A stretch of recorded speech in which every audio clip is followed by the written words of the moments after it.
Mike Murray. This is SNL. SNL By the numbers. Numbers.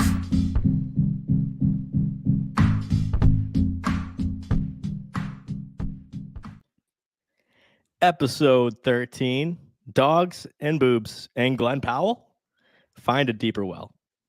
My name is Mike Murray. Welcome to By the Numbers, the home of SNL Stats.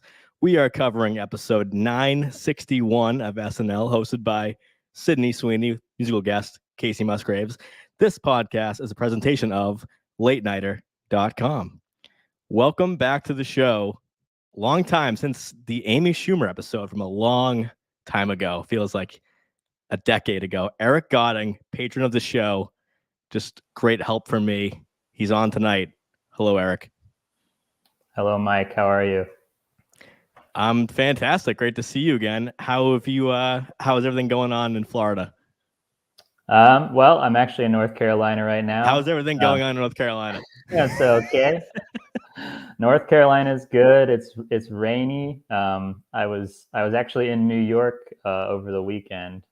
So this is a nice, quiet change of pace. Did you have any SNL experience when you were in New York? I had a couple of sort of ancillary SNL experiences. So I got to see the play called Brooklyn Laundry with Cecily Strong, which is amazing. And then I actually got to see the Second City show. So they just started a Second City branch there. Oh, terrific. So no direct SNL experiences, but made it worth. But you saw a former cast member in the flesh, so that counts. Yes, and my favorite former cast member. So even better. Yeah. And with me again, just somebody that's a great by the numbers. He's not a sports guy, but he's a numbers guy. Is that okay to say, Sammy? Sammy Kay, everybody. Yeah, I guess. Yeah, numbers guy. I mean, I did major in accounting, but never did anything with that degree. But so clearly, it's something with numbers. But no, I mean, as much as I don't enjoy sports stats, SNL stats are my thing, and I'm happy to be here. You're using that degree tonight, Yeah. I can balance the numbers and the debits and the credits, and that's a stat that's involved in stats now. Yeah, there we go. Whatever works. But anyway, Eric, since it's been so long, how have you felt about season 49, for better or worse? Let me know your take before we get into the episode. I haven't felt super great. There have been some high points for me, but on average, it just kind of feels like the writing's been a little rocky. It's sort of like coasting a little bit. I feel like sketches are having a lot of issues closing. Like they'll have a good initial premise and then they won't like seal the deal on that premise. And it's been kind of a persistent problem throughout the season. So not feeling super hot, but the numbers are the numbers and they're always exciting. So I'm always glad to go into those. All right. Well, thank you for your honesty. But for a positive side, do you have a favorite episode before we start? I think it's the IO episode for me. There was a lot of great energy in that episode. And there were a lot of sketches that I thought were really good. All right. Excellent. So we are going to look at the screen time for the Sydney Sweeney episode, which again, the stats this year have been obviously interesting to me no matter what, but just a lot of variety. And I always want to give credit to SNL for the variety they bring as a variety show. So here are the results. We have Sydney Sweeney, 22 minutes, 4 seconds as the host. Heidi Gardner, second best episode of her career with 11 minutes, 26 seconds. Her career high was in the Gerard Carmichael episode, season 47. She had 11:42 in that episode. Followed by Ego Wodum, second best episode of her career as well. Ego had 9 minutes, 36 seconds. That's behind the Meg Thee Stallion episode with 10:53. Chloe Fineman, 7:10. Kacey Musgraves, 5 minutes, 46. Andrew Dismukes, 5:37. Shout out to the Boston Pipefitter Union, 537. Sarah Sherman, 5 minutes 30. Colin Jost, 5:29. Michael Che right behind 4:15. Mikey Day with an even 4 minutes. Bowen Yang 3:30. Marcelo 3:25. JAJ 2:56. Michael Longfellow 2:53. Keenan Thompson 2 minutes 26 seconds. That's the 12th lowest screen time for Keenan in the past 6 seasons. Chloe Trost back in the mix 1 minute 55. Devin Walker 141. Molly Carney 135. Punky 123. Then the PDD boys, Ben at 54 seconds, John 49 seconds, and Martin at 47. John's dad, Steve Higgins, 22 seconds with 3 voiceover appearances. Cameo by Glen Powell twice for 19 seconds. Cameo by Gina Gershon, 9 seconds. And then some writers in the Bowen Straight pre-tape. Will Steven, 9 seconds. Steven Castillo, 8 seconds. And August White, 7 seconds. Sammy Kay, who do you want to highlight on this list that you really enjoyed last week? Oh, man. I mean, I think it's cool that, up top here on the list with, Heidi, Ego, and Chloe all appearing in 7 sketches, just the fact that, the 3 of them, you can argue are, the sort of leading ladies of the show now, to see them get a ton of screen time and, all, the same number to me is like what's interesting. And, 7 is, supposedly the, a mystical lucky number too. So that's really interesting to see. And, again, my guy Dismukes, just despite the qualms that I'm having with a lot of the writing this season as well, I really do feel like he is getting the runway to do things, and a lot of the times when he gets the runway to do it, it becomes in that episode my favorite sketch of the episode or my favorite sketch in a run of episodes. So those are positives here for me. Was your favorite sketch this week the loud table sketch? The loud table sketch, yeah. That or Bowen Straight. Those are both really, really strong in my opinion. So you like the 2 sketches centered around men? You're telling me? Well, I guess you can quote me on that. I did highlight Heidi, Ego, and Chloe. So. Yeah. Do I get and points? Women's History Month, no less. 2 days shy of my birthday, which is now known as International Women's Day. So, yeah, but top 5 are women, including the host and MG. So again, that's Sydney, Heidi, Ego, Chloe, and Kacey. Top 5, all wonderful performances by the women here. Eric, I'll go to you. Who do you want to talk about in this list? Yeah, I mean, I also wanted to point out the fact that the top 5 are all women. Mike, I'm curious if that's ever happened or when the last time that happened. Since I'll definitely check that. Yeah, that'd be interesting to see. I also wanted to call out the fact that with the exception of the weekend update anchors, no one has below 3 sketches. So, even though we do have some pretty top heavy cast members here with Heidi and Ego and Chloe, no one is below 1 minute and everyone has above or 3 sketches or above. So I think that's pretty good as far as the cast balance goes for this week. Yeah, it's been a storyline that I've been highlighting, and I get to say it again now, which is this is now the 17th straight episode with no shutouts. Mm-hmm. So in the Pedro Pascal, Woody Harrelson, and Travis Kelce episode, those were all right in a row. We had 4 total shutouts, but since the Kelce episode, not a single cast member has missed a single episode. So with people have complained about big casts in the past few years, and it seems like SNL has cracked the code on letting everyone, touch the ball, like letting everyone on the field. So that's been great to see, because I just always say that when I'm watching SNL and I see a new face in the cast I haven't seen yet, I'm like, the Leo DiCaprio meme, I'm like, there's Punky, there's Longfellow. So I'm always happy that when everyone gets a chance to play.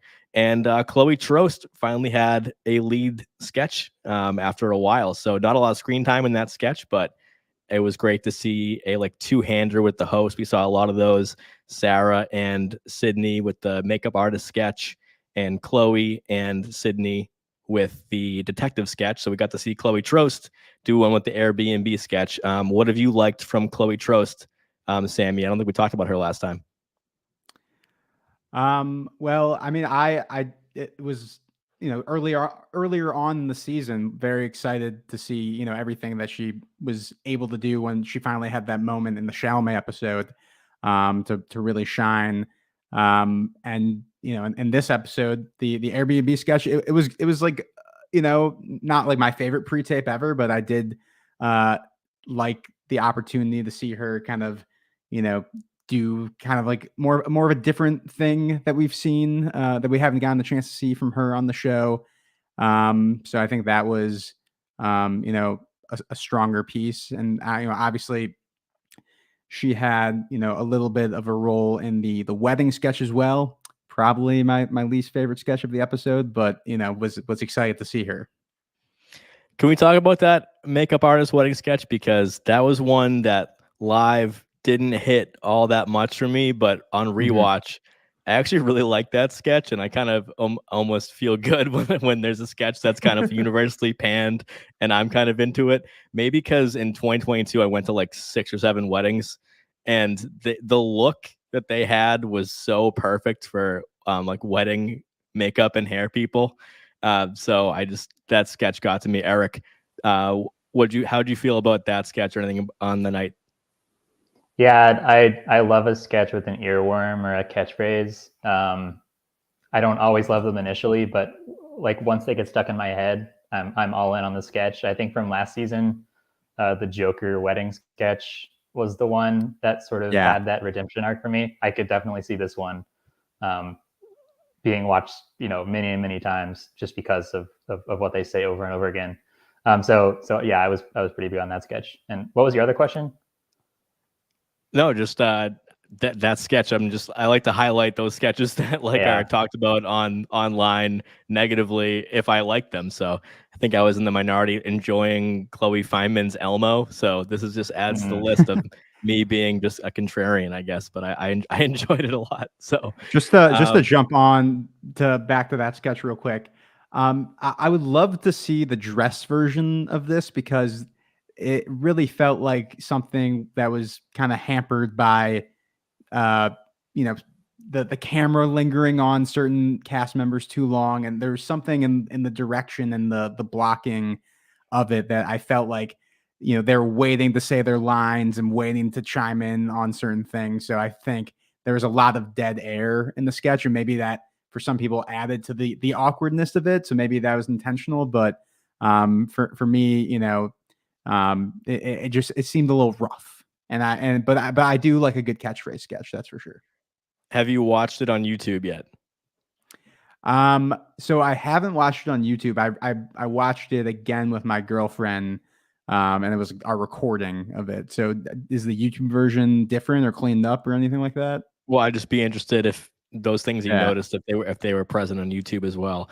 And that we're gonna pivot right there, because Eric prepared some YouTube stats. So something we like to do maybe once a season is look at objectively, the whole fan base. People who don't watch SNL will catch things on YouTube for certain reasons, and fans like us will go back and rewatch there. So we're going to look at the most watched sketches of season 49 on YouTube. So Eric, what can you tell us here on the screen? Yeah, so basically what we have is the top 10 most watched sketches.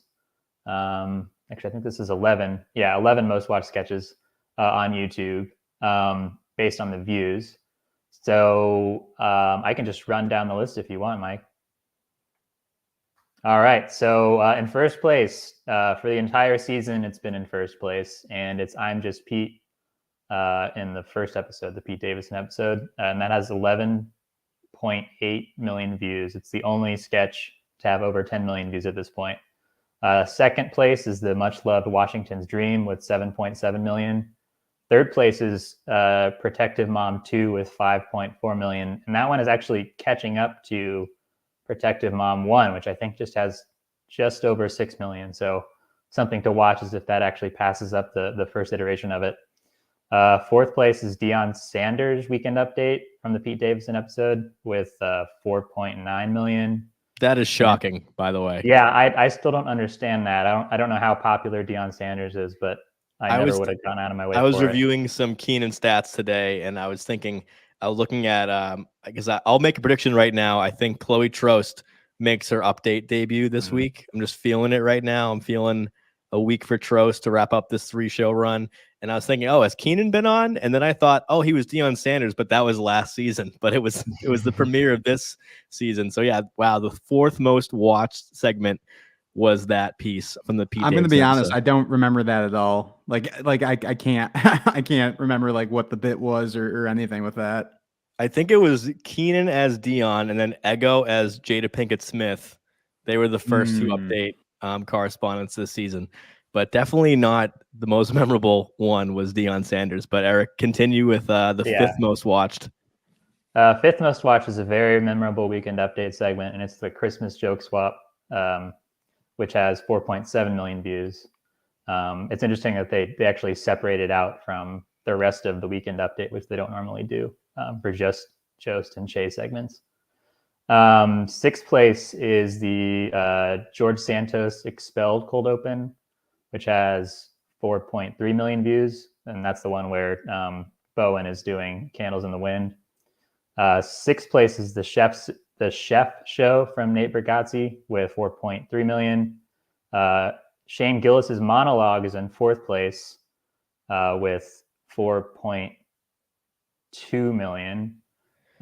We got to pause right there because Monette mentions in the chat, that big spike in comments for Gillis monologue is not shocking. So the comments Eric also has on the screen and comments per 100 likes.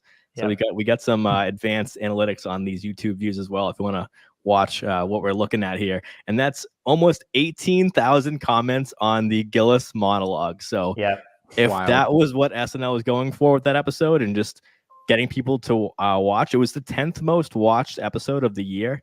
So like the IO episode actually got more views live for SNL, which is surprising than Gillis, because he thought people were going to like tune in to as fans of his or tune in to hate watch or whatever. But the monologue on YouTube, 18,000 comments, and the comments per 100 likes is 12.6, Eric. So wow, tell me about that stat. Like what do you glean from that number, comments per 100 likes? So I do comments per likes or per 100 likes as sort of a metric of the controversy around the video. Because to me, if you're commenting on the video, but you're not liking the video, that means that you probably have something negative to say about it. Unfortunately, YouTube took away the dislike stat. I think you can still view it if you have some browser plugin, but that's not how I get the data. So this is sort of what I have to go on as far as controversy. And that's actually not the highest comments per 100 likes. There is one that has 78 comments per 100 likes. Can you give us a hint of what it is? Well, it's from this season. It is very controversial. Ooh, can I guess? Yep. Is it the Nikki Haley cold open? No, I don't remember where that one ended up, but it's not that Is it a cold open? It is a cold open. Is it the university president's cold open? That's the one. Okay. Yeah. That was from the Adam Driver show, I believe. Yeah. If you're looking at the screen right now, the color of the 12.6 comments per 100 likes is very mild. If I took away that Nikki Haley, or sorry, the Congresswoman cold open, this would be red. That's how much it skews the other one. Wow. So yeah. And the last few, we have another one from the Gillis episode, the Trump sneakers. That's right behind the monologue. Then the Museum of Hip Hop panel from the Chalamet episode. That was a sequel to, the famous version with Pete Davidson. And then the Jason Momoa cab driver. That is shocking. A 10-to-1 sketch. It's just Keenan in the back of the cab with Jason Momoa. Sammy, do you have any explanation why the hell that sketch would have almost 4 million views? I don't know. The algorithm works in mysterious ways, so I don't know how that gets pushed to the top. If anything, I think from the Jason Momoa episode, I kind of thought the sketch with Dismukes, the one where he comes back from like being a castaway. I feel like that could have, I could see, in that spot potentially. But yeah, I have no explanation there. And I'd be remiss if I didn't mention this week. It's only, and this is, Wednesday, March 6th, only 4 days removed from the Sydney Sweeney episode. So as I'm looking right now, the Hooters waitress sketch has 3.1 million views. I have no idea why anyone would watch that sketch, but it has 3.1 million views. And so I guarantee, Eric, that's going to make this top 10 real soon. Would you agree? Yeah, I think it's like 23 or 24 right now. I checked earlier, but it's creeping up there. In a similar vein, the porn teacher sketch is the most viewed video of all time. So the Amy Schumer one, the Amy Schumer one, yeah. And so another That's one the I'm most not really viewed, sure what. most viewed SNL sketch. Yeah, SNL sketch of all time, yeah.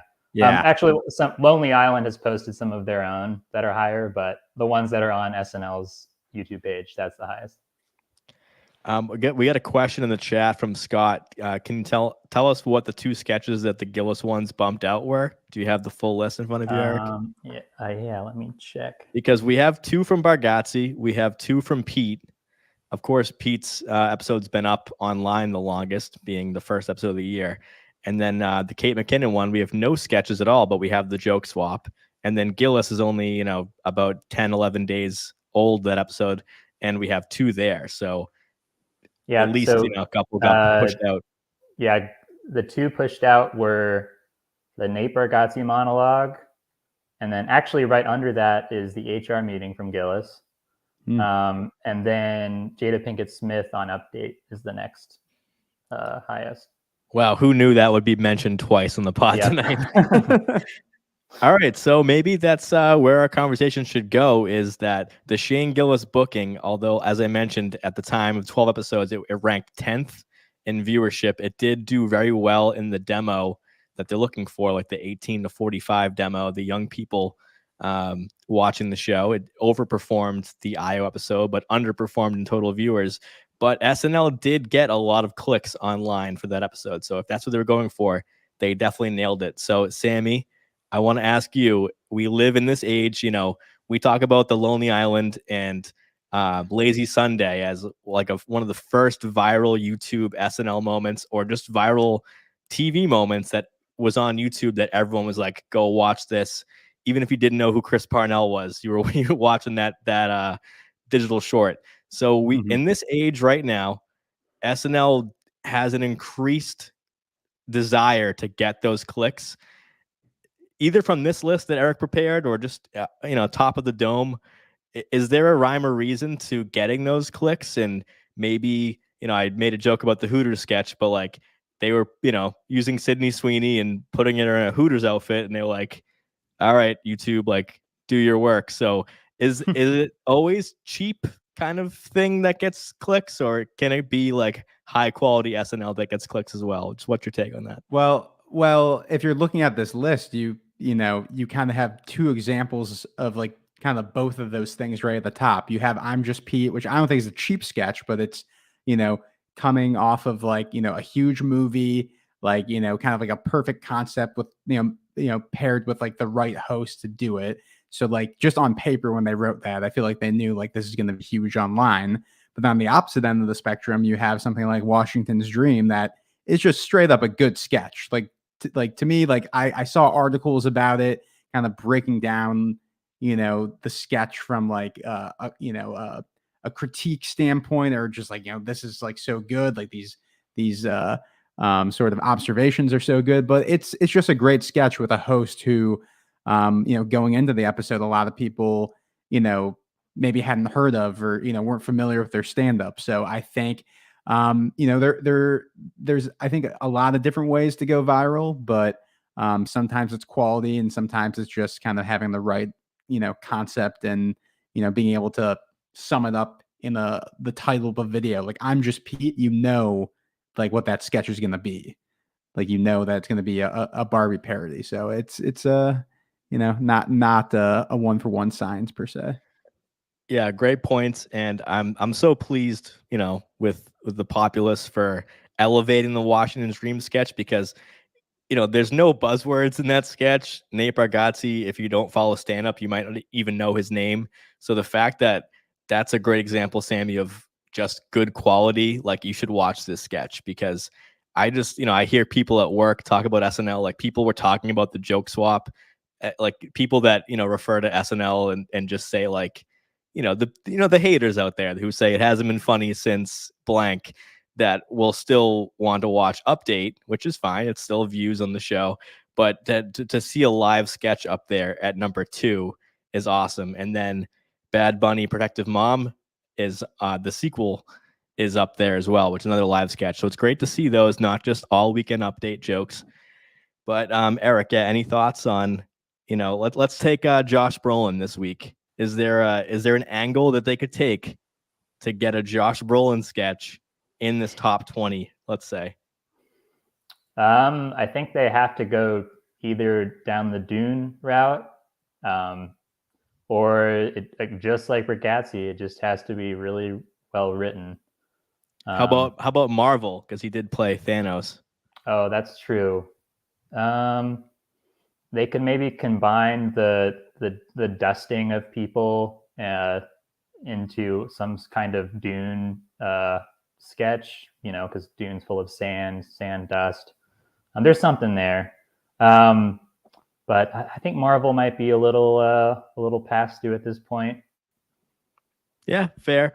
It's just that there's like this concept out there. I forget what the word online it was called, but it's kind of like that South Park member berries thing of just showing people things that they recognize and it makes them happy.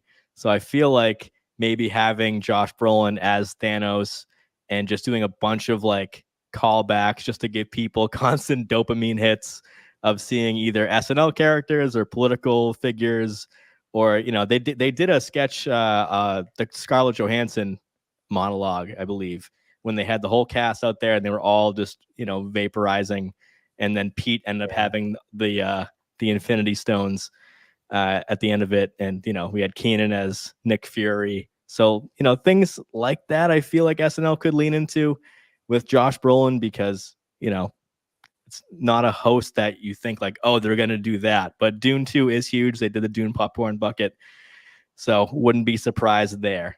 But I will say that it is something that we should keep an eye on just all season, Eric. So thank you for preparing that. And we have another Eric segment, because I did give Eric the keys to the castle, look at all the stats, and I said, like, show me what you got. Let's bring some segments to the show. So I appreciate it. So as we mentioned, Women's History Month, Sydney Sweeney episode, top 5 women. So we haven't done this, I think, since like season 1 of By the Numbers. It's just look at male cast usage versus female cast usage. So Eric, could you just explain what this ratio is that we're going to see for these episodes? Yeah, so we have a couple of ratios prepared, but the main one is basically comparing the average female screen time to the average male screen time in a given episode. So, how much more or how much less were the women used in the show versus the men, sort of relative to how many females and males were on the show. So if you're looking at the screen right now, at the very top here, we have a female to male ratio of 2.3, and that's from the RuPaul episode. So what that means is that the average female screen time is about 2.3 times higher than the average male screen time.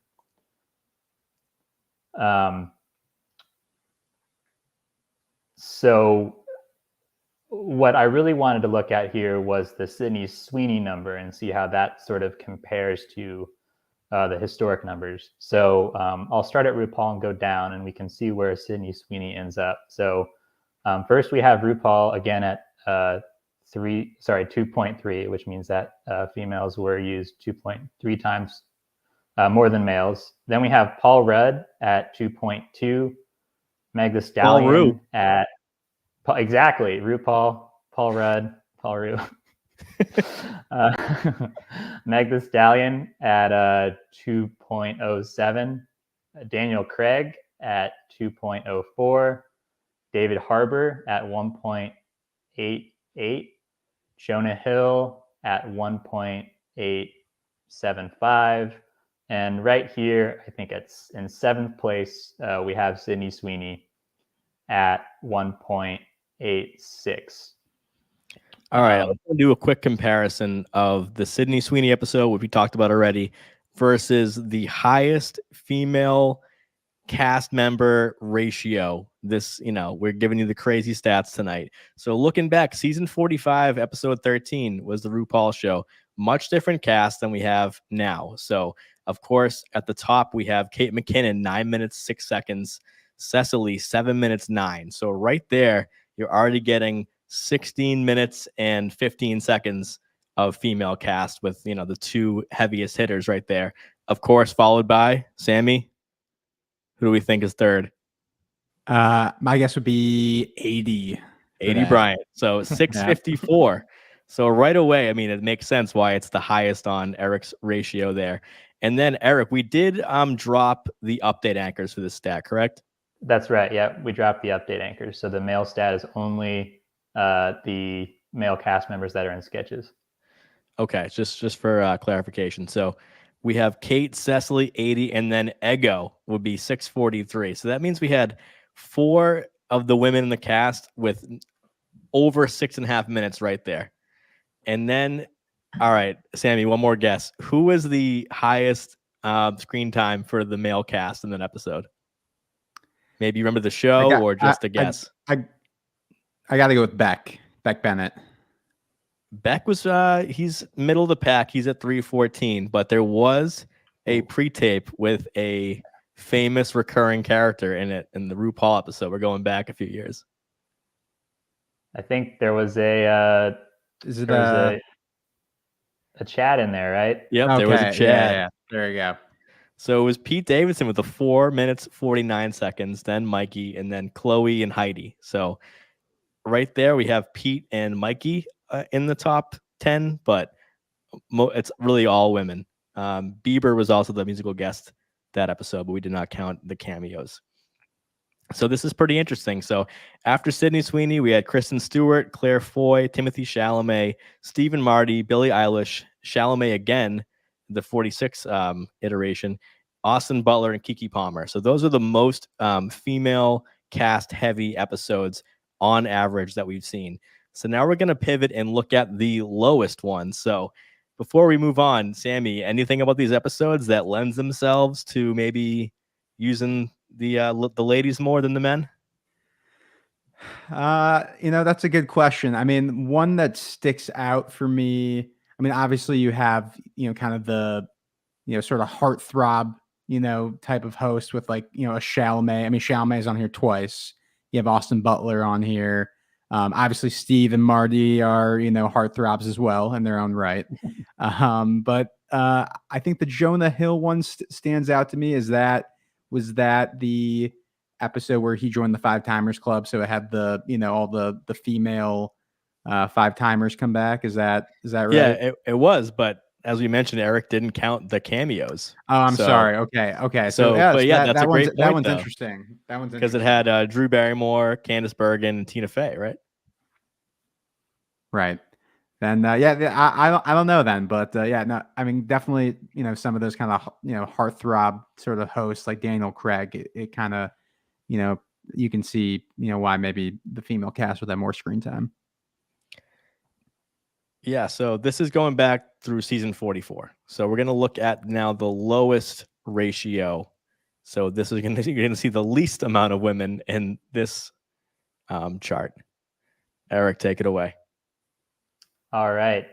So at the very bottom, we have just 2 episodes ago, Dakota Johnson with 0.32 female to male ratio. So that means that the male screen time was about 3 times higher than the female screen time on average.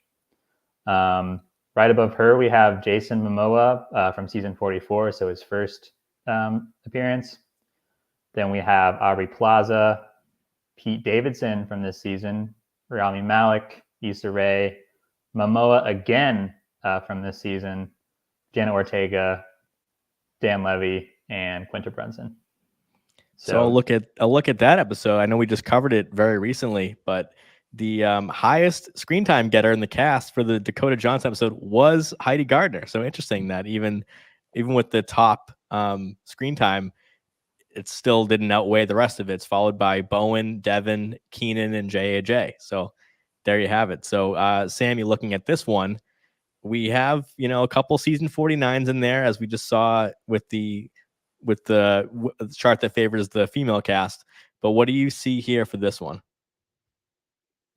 Well, going back to how you calculated this, so if cameos aren't counted, is PDD counted in this ratio here? No, so this is actually only cast members. So no PDD, no Steve Higgins, and actually the host is not included either. Okay, got it. So it's purely cast members. Yeah. I mean, I think the double Momoa is definitely interesting. Going back to the other list, like seeing the double Chalamets and now seeing the double Momoas, it is kind of interesting to see. There's you start to build a track record there. Yeah, that's really a commentary on the duality of man. The double Chalamet versus the double Momoa. Truly. Chalamet is for the ladies. Yeah. But yeah, other than that, I mean, there are some surprising ones on here. Like you'd think, the Issa Rae episode or the Quinta Brunson episode or, Aubrey Plaza, there maybe be, more women-led sketches or more, women-led cast time. So yeah, it's interesting. So let's talk about this. Where does Josh Brolin fall between the Chalamet Momoa line? Would that be a more male cast heavy or more female cast heavy? Well, he's another one of Chalamet's mentors in Dune. So just like Jason Momoa's character. So maybe more on the Jason Momoa end of the spectrum, if we just go based on how they're utilized in Dune. Yeah, let me pull up a Momoa episode. Let's look at season 44, because we weren't podcasting back then, so at least I can give some new stats.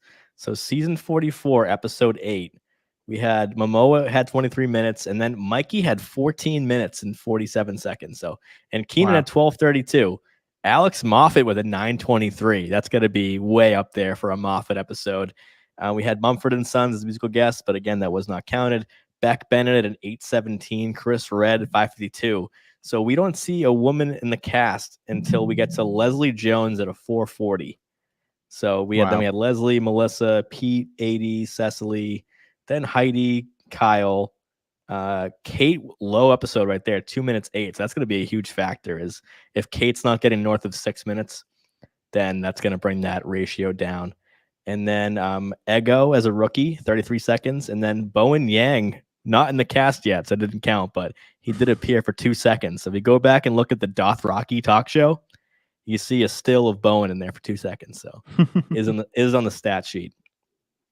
But yeah, this is just a great one to look at because, we talk a lot in this day and age about being equitable. And I think SNL is now, I would say, more female friendly than ever. I mean, doesn't mean that every sketch is geared towards one, a male audience or a female audience, but it definitely is interesting to see when a host comes in. I'm just curious if the writer's room is thinking we got to pair this host with this cast member. So if you see Dakota or Momoa or Aubrey Plaza, the bottom on Eric's list right here of ratio, we have 2 women and 1 man host that had the lowest amount of the opposite sex, right? Well, in this case, this is the lowest for women, but just interesting. So one last prediction, Eric, who's going to score big screen time wise with Josh Brolin? Let's just get on the record right now. Josh Brolin is going to score big with, let's say, Maybe let's Eggo. rephrase that. So big night for Eggo. Okay. Anybody else? Big night for Eggo. I actually think it's going to be fairly equitable between the two genders. So I'll say Eggo and Mikey are going to score big. All right. So we're going to wrap up by looking at the power rankings right now. And we have some breaking news. So this is pretty exciting if you've been following this show all season. So Sammy, remember the top of the power rankings last time you were here? Yes, I want to say it was Mikey on top. So I think you were on a couple shows ago, and maybe Bowen had just overtaken the top spot. Okay. And I've been talking a lot about how Bowen is now. But Heidi Gardner has taken the top of the power rankings. So we haven't seen, speaking about the male versus female in the cast, like we haven't seen a woman in the cast at the top of the power rankings since like late Kate. So I mean, Kate was always dominating, but so now it's at Heidi Gardner's at a 95.0. So she just had an episode with Sydney Sweeney at a 167. So we have the full power rankings graph on the screen right now. Shows you every episode of the season and how each cast member scored in that episode. So with the 167 and Bowen, he had a great sketch, great pre-tape with the Bowen straight. And Mikey also was below average with a 70, and then Colin Jost at a 67. So great week for Heidi to jump up, which I think is pretty cool. I love to see Heidi succeed in the show. So she also leads the cast in live sketch appearance screen time with 56 minutes. And she has 57 appearances, so she leads in appearances just period. She's averaging 6 minutes 15 per episode. And Kate in her last 4 seasons averaged 7 minutes 12. So I don't know if that says a lot about Kate or a lot about Heidi or both, but she also had her second ever career solo live from New York this week, which is pretty cool. And if we get 2 more of those, 2 more solo live from New York, so it'll be the 700th time in SNL history we get a solo live from New York. So we'll see who gets that. It's going to take at least 1 more show.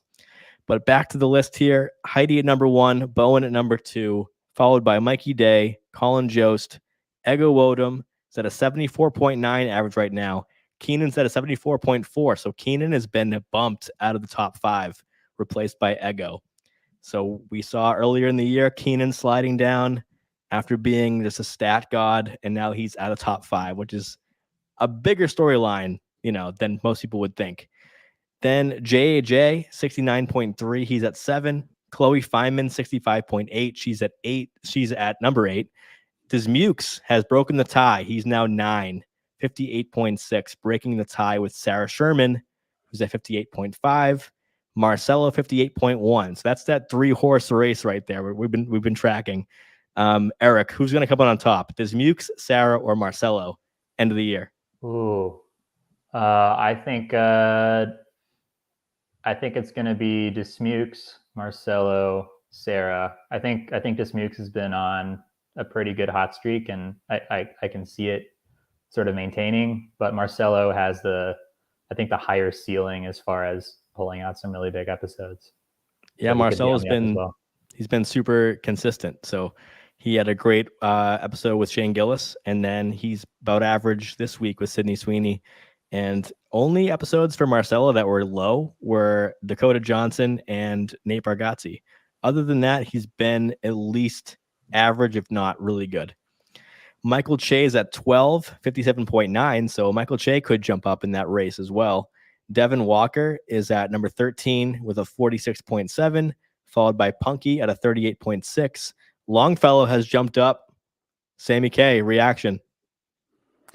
When I saw him in the cold open this week, I was like, okay, we got some stuff cooking over here with Longfellow. So, Trost is on my fantasy team, so in that regard, not great, but happy to see Mikey Longs get some extra position here. Yeah, he jumped Trost by 0.1 because Chloe Trost is now at 16th with a 35.7. So against Longfellow's 35.8, just right behind. And then Molly Carney at 27.6. So they were in a couple things, and you might not know, but they provided the voice in the PDD pre-tape. So Reverend Buttcheek, voiced by JJ, and Molly voiced the friend when Sydney Sweeney was watching the video of Reverend Buttcheek's tragic death. So there we have it right there. A new power ranking leader after the 13th episode. Big gains for Ego, big gains for Chloe, and Dismukes is at a number 9. So Eric, first time seeing the power ranking all year. Got to get your quick commentary here.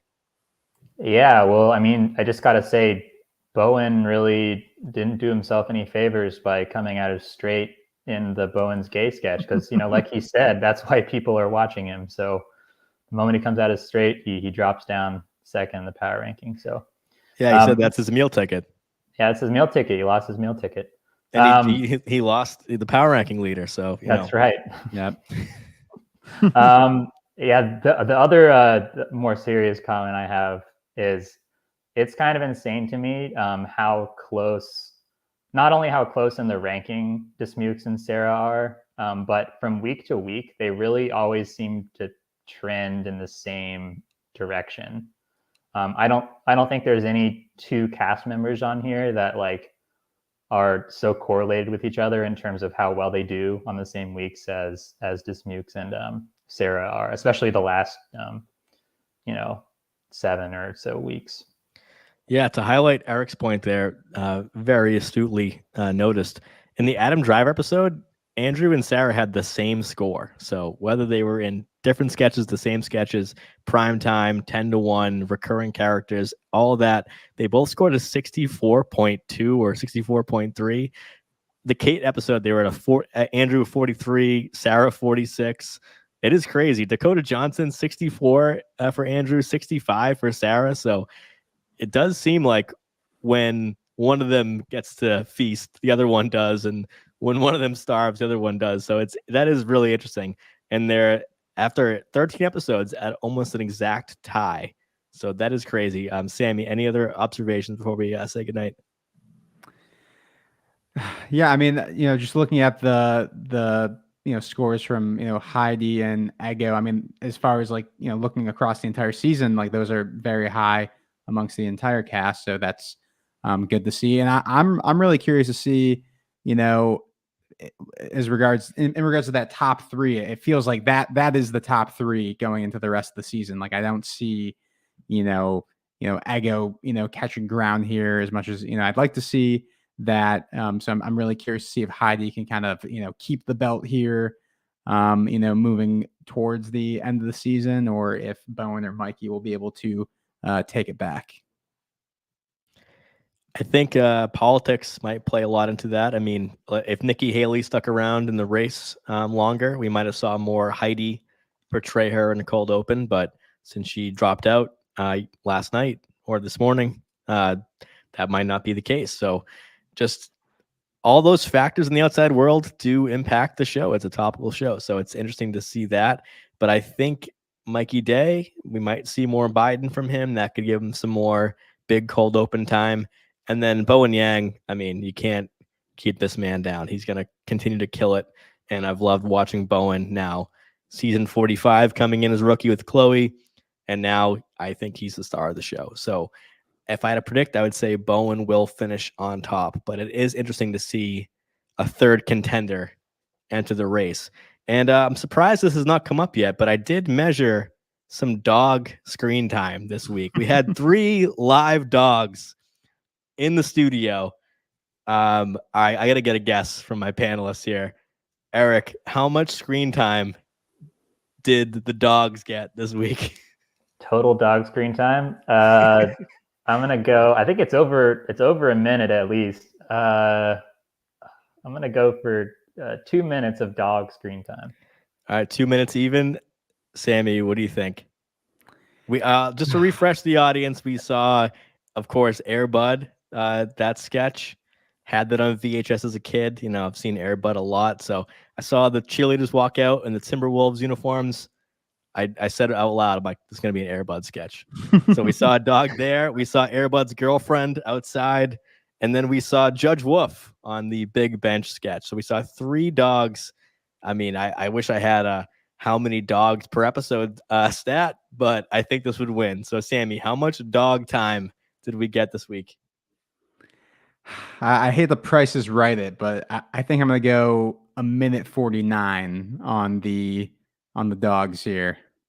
Sammy taking the under. You guys were both way off. We had 3 minutes and 5 seconds of dog. Wow. So yeah, I mean, let's see the breakdown here. So how much we had 251 from Air Bud alone. I mean, really talking about two-handed sketches. We had Sydney and Air Bud just carrying the whole sketch. So 251 for Air Bud. His girlfriend had 4 seconds, and then Judge Wolf with 10 seconds. So at the end of the day, 3 minutes, 5 seconds of dog. So I'm sure there's some cast members that would like to get that screen time, you know, like kind of like how the Muppets used to beat some of the not ready for primetime players. You don't want to get beaten by the live dogs there. So I had to wrap up with that just because, you know, how often are we going to get that? Especially Cecily's gone. Cecily always worked with the dogs, and now we have more. So, well, that's going to do it for tonight. Eric, thank you for coming back. Thank you for pairing 2 segments. That's going to be a record on this show. So where can the people check you out if you have more stats to offer them? Yeah, Mike, thanks for having me. It's always great to look at this stuff. If you guys are interested, I have a fairly inactive but sometimes active Twitter at SNLytics, where I post a lot of YouTube stats. So keep your eyes peeled. There might be some more coming as we end this 3 episode stretch here. And thanks again, Mike. Anytime, man. Appreciate it. Sammy Kay, you get any future spots coming up? Where can we check you out again? Love having you on the show. Mike, thanks for having me as always. Thanks for letting me put my accounting degree to good use. You guys can find me at that Sammy Kay on Twitter, Instagram, and TikTok. We recently did a really fun draft episode here on the SNN, talking about what we want to see in SNL 50. Honestly, one of my favorite shows we've ever produced. So definitely check that out if you haven't already. And then, you know, I was recently on the Hall of Fame, SNL Hall of Fame podcast as well, talking Julio Torres. I know he has a new movie coming out. So if you want to prepare for that, you know, definitely listen to the pod, and you know, you'll see me here again on the SNN soon. And also with the Oscars on Sunday, I'm sure I'll be tweeting up a storm about that. So check that out as well. Best supporting actress prediction. It's going to be Divine Joy Randolph from The Holdovers. If you want to make some easy money, you're not going to get good odds, but you can bet on that. Agreed. RDJ and her locks for supporting.